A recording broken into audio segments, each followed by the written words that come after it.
Hello guys, તો સૌથી પહેલાં તો હરેક મિત્રોને જય હિન્દ. સ્ટોક માર્કેટની અંદર મેં મોસ્ટ ઓફલી આપણા દેશના ઇન્વેસ્ટર હોય તો પણ ભલે અને બીજાના દેશના ઇન્વેસ્ટર હોય ને, મતલબ કે નેશનલ ઇન્ટરનેશનલ કોઈ પણ ઇન્વેસ્ટર હોય, મેં હરેક માણસને છે ને એક વસ્તુ કહેતા સિમ્પલ જોયેલો છે. ગમે એવડો મોટો ઇન્વેસ્ટર કેમ ન હોય કે ભાઈ તમને સ્ટોક માર્કેટ ખાલી પૈસા કમાતા નહીં શીખવાડે, નહીં તમને ખાલી પૈસા બનાવતા શીખવાડે, નહીં તમને ખાલી બિઝનેસ કરતા શીખવાડે, પરંતુ સ્ટોક માર્કેટ છે ને તમને હકીકતમાં જીવન કઈ રીતે જીવવું ને એ પણ તમને શીખવાડશે. સ્ટોક માર્કેટ તમને તમારા જીવનની જે નબળાઈ છે ને, જે કઠણાઈઓ, જે તમને ખબર જ નથી, બરોબર, તમારી અંદરની તમારી નિર્બળતાઓ કઈ કઈ છે એ વસ્તુ પણ તમારી અંદરની તરાશ છે. સ્ટોક માર્કેટ એટલું પાવરફુલ વસ્તુ છે.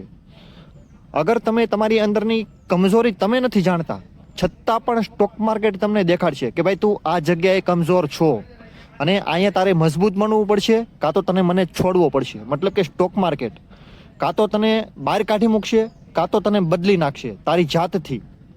તું બદલાવ ધાર કે ન ધાર, તું બદલાવ માન કે ન માન, તું બદલાવ કર કે ન કર, છતાં પણ તને સ્ટોક માર્કેટ બદલી નાખશે. અગર તારે સ્ટોક માર્કેટની અંદર રહેવું છે ને તો, અથવા તો તારે સ્ટોક માર્કેટ તને અંદર રાખશે ને તો બદલાવ કરીને જ રાખશે. બાકી તને કોઈ દિવસ સહન નહીં કરે કે ભાઈ તું જેવો હતો એવો ને એવો જ રહે, હું તને તોય રાખીશ. આ વસ્તુ સ્ટોક માર્કેટ કોઈ દિવસ નહીં ચલાવે. તમારી અંદરની નબળાઈ જે કાંઈ છે ને એ બધી નબળાઈઓ તમારી તાકાતમાં બદલી નાખશે સ્ટોક માર્કેટ. સમય આવશે ને ત્યારે ધીમે ધીમે એક એક નબળાઈ ઉપર વાર કરશે અને પૂરેપૂરો સમય દેશે કે ભાઈ હવે ધીમે ધીમે આ કર, પછી ધીમે ધીમે આ કર. આવી રીતે તમારો વર્ષો સુધી જે રીતે તમે સ્ટોક માર્કેટની અંદર કામ કરતા જશો ને, તે રીતે તમારી અંદરની જે નબળાઈઓ છે ને એ દૂર કરશે. તો be careful about your words. તમે શાંતિથી અને ધ્યાનપૂર્વક તમારા માટેના શબ્દો જે કાંઈ મોઢામાંથી બહાર કાઢો છો ને, સમજી વિચારીને કાઢો. સ્ટોક માર્કેટ છે ને ખાલી તમારી સ્ક્રીન નથી, મોબાઈલની અથવા તો કોમ્પ્યુટરની. હકીકતમાં છે ને સ્ટોક માર્કેટ એવું વસ્તુ છે કે તમારું મન જે છે ને એ આખું સ્ટોક માર્કેટ જ એક્વાયર કરી લે છે. મતલબ કે આખું એનું હેન્ડલ આખું તમારું મગજ ઈ કરશે સ્ટોક માર્કેટ. અને તમારા મગજની અંદર જેટલી પણ વિચાર ગતિવિધિ જે કાંઈ ચાલે છે ને એ બધી વસ્તુ સ્કેન કરશે અને તમારી અંદરના બદલાવ લાવવાની કોશિશ કરશે. તમારી ઈચ્છા હોય કે ન હોય, તમે ગમે તે હોવ. ઘણીવાર છે ને સ્ટોક માર્કેટની અંદર આવતા લોકોને એમ થાય કે ભાઈ મારી પાસે 1 લાખ રૂપિયા છે, તો એને એમ થાય કે ભાઈ મારી કેપેસિટી અથવા તો મારી તાકાત 1 લાખ રૂપિયાની છે, મારું સાહસ કરવાનું ક્ષમતા જે કાંઈ છે ને એ 1 લાખ રૂપિયાની છે. પરંતુ નહીં, એક સાહસ વસ્તુ અલગ છે અને તમારી પાસે પૈસા કેટલા છે ને એ પણ વસ્તુ અલગ છે. લોકોને એમ થાય કે મારી પાસે જેટલા પૈસા છે એ મારો સાહસ છે. હકીકતમાં નહીં. તમે શેર બજારની અંદર જેટલા રૂપિયા રોકો છો એની અંદર તમે નુકસાન કેટલું લઈ શકો છો ને તે સૌથી વધારે મહત્વનું છે. તેને કહેવાય સાહસ, કે ભાઈ તમે નુકસાન કેટલું જોઈ શકો એમ છો અને કેટલા સમય સુધી. ખાલી કેટલું નથી જોવાનું, કેટલા સમય સુધી જોવાનું છે. કેમ કે સમય છે ને, કેટલા સમય સુધી તમે નુકસાન સહન કરશો ને તે તમારી આસપાસના લોકો તમારું વાણી વર્તન સ્વભાવ બદલી નાખશે તમારા પ્રત્યેનો. ત્યારે તમને ખબર પડશે કે તમે કમજોર કેટલા છો. લોકો તમારી ઉપર અટેક કરે ત્યારે તમે કેવો બિહેવ કરો છો. કેમ કે તમારા મા બાપ, પત્ની હોય, પતિ હોય, દીકરાઓ હોય, અથવા તો સગા સંબંધી અથવા તો પાડોશી હોય, તમારી ઉપર અટેક કરે ને ત્યારે તમને ખબર પડે કે ભાઈ તમે શું છો. તમે તમારી જાતને તમે શું સાંત્વના અથવા તો એક સમજાવણ, પોતાની જાતને શું સમજાવો છો.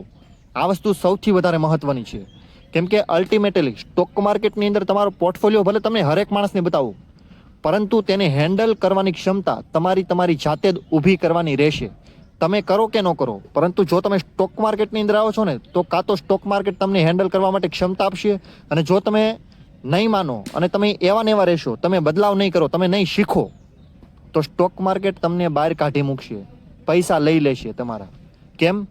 કેમ કે તમે પૈસાને તો લાવ્યા, પરંતુ તમે જે વસ્તુ જોઈએ ને બીજી એના સિવાયની, પૈસા સિવાયની, એ વસ્તુ લઈને નથી આવ્યા. એટલા માટે તમને સ્ટોક માર્કેટ બહાર કાઢશે. એટલા માટે છે ને સ્ટોક માર્કેટ જે કાંઈ શીખવાડે એ બધું શીખો, બધું સાંભળો, સમજો. ભલે 1-2 દિવસ વધારે થાય, જેટલા શક્ય હોય ને એટલા ઓછા વિડીયો જોવો, પણ જે વિડીયો જોવો ને એને પૂરેપૂરો સમજો. એ વસ્તુ સૌથી વધારે મહત્વની છે. અને ફક્ત સમજવાનું નથી, સાથે સાથે પોતાના શરીર ઉપર, પોતાના જીવનની અંદર જે કાંઈ તમે સમજ્યા છો ને એને અપ્લાય કરવું એટલું જ મહત્વનું છે. લોકો ઘણું બધું જાણતા હોય પરંતુ અપ્લાય ન કરે. સ્ટોક માર્કેટની અંદર સારી કંપની ખરીદો, ભલે થોડીક વધારે મોંઘો શેર આવે, બરોબર, ખબર બધાને છે, પરંતુ લોકો લે છે શું? સસ્તો શેર, ચીપ સ્ટોક. 10-20 રૂપિયાનો, 5 રૂપિયાનો, 2-5 રૂપિયાનો હોય ને એવો શેર લે. ખબર છે ને ભાઈ સારી કંપની લેવાય, ભલે 1000-2000 નો શેર એક જ આવે, પરંતુ સારી વસ્તુ લ્યો. આ વસ્તુ ખબર બધાને છે, પરંતુ અપ્લાય કેટલા કરે છે? માત્ર 1-2-5% લોકો સ્ટોક માર્કેટની અંદર. 100 લોકો હોય ને એમાંથી માત્ર 5 જ લોકો આ વસ્તુ અપ્લાય કરી શકે છે. તો મહત્વનું એ નથી કે તમે શું સમજ્યા, સાથે સાથે તમે સમજ્યાની સાથે સાથે તમે અપ્લાય શું કર્યું તમારા જીવનની અંદર, આ એનાથી પણ વધારે મહત્વનું છે. કેમ કે લોકો છે ને અત્યારે, જો ભાઈ સામાન્ય કોમન હ્યુમન બીન્સની નેચર હોય કે ભાઈ છે ને જ્ઞાન હંમેશા ભેગું કર્યા રાખે, અપ્લાય ન કરે પોતાના જીવનની અંદર. ખબર બધી હોય એને, મોસ્ટ ઓફલી ઘણી ખરી વસ્તુની ખબર હોય, તમે જે કાંઈ કહેવા માંગો છો ને એને બધી વસ્તુની ખબર હોય, પરંતુ એ માણસ છે ને અપ્લાય ન કરે નોલેજ પોતાના જીવનની અંદર. કે ભાઈ ધીમું બોલો, શાંતિથી વાત કરો, બધાને ખબર છે, પરંતુ સમય આવે ને જ્યારે, ત્યારે રાઈડ પાડે, ગુસ્સો કરે. આ બધું કોમન વસ્તુ છે. માણસને ખબર બધી છે કઈ રીતે જીવાય, પરંતુ જીવતો નથી તે રીતે. માણસને ખબર છે કામ કઈ રીતે કરાય, પરંતુ કામ શું એટલી દાનતથી કરે છે? વિચારો તમે. તમને ખબર છે સ્ટોક માર્કેટની અંદર શાંતિથી કામ કરાય. લોકો કરે છે શું? ડેઈલી પૈસા કમાવાની કોશિશ કરે, અથવા તો દર મહિને પૈસા કમાઈ લે કે ભાઈ મારા ખર્ચાઓ નીકળી જાય. પરંતુ આ વસ્તુ માટે સ્ટોક માર્કેટ બિલકુલ નથી. અગર તમે તમારા દરરોજના અથવા તો દર મહિનાના ખર્ચા કાઢવા માટે આવો છો ને, તો હકીકતમાં તમારે છે ને નોકરી કરવાની જરૂર છે, સ્ટોક માર્કેટમાં આવવાની જરૂર નથી. સ્ટોક માર્કેટ કોઈ દિવસ તમને દર મહિનાની ખર્ચાની જે કાંઈ રકમ છે ને એ તમને પૂરી પાડવા માટેનું નથી બનેલું, બિલકુલ નથી બન્યું. મહેરબાની કરો, મારી ઉપર નહીં, તમારી ઉપર.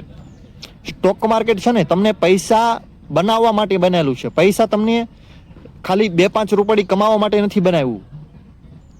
તમે લગાતાર જેટલું શીખશો ને એટલા તમે રૂપિયા કમાશો, કહેવાય છે એટલા માટે જ તે.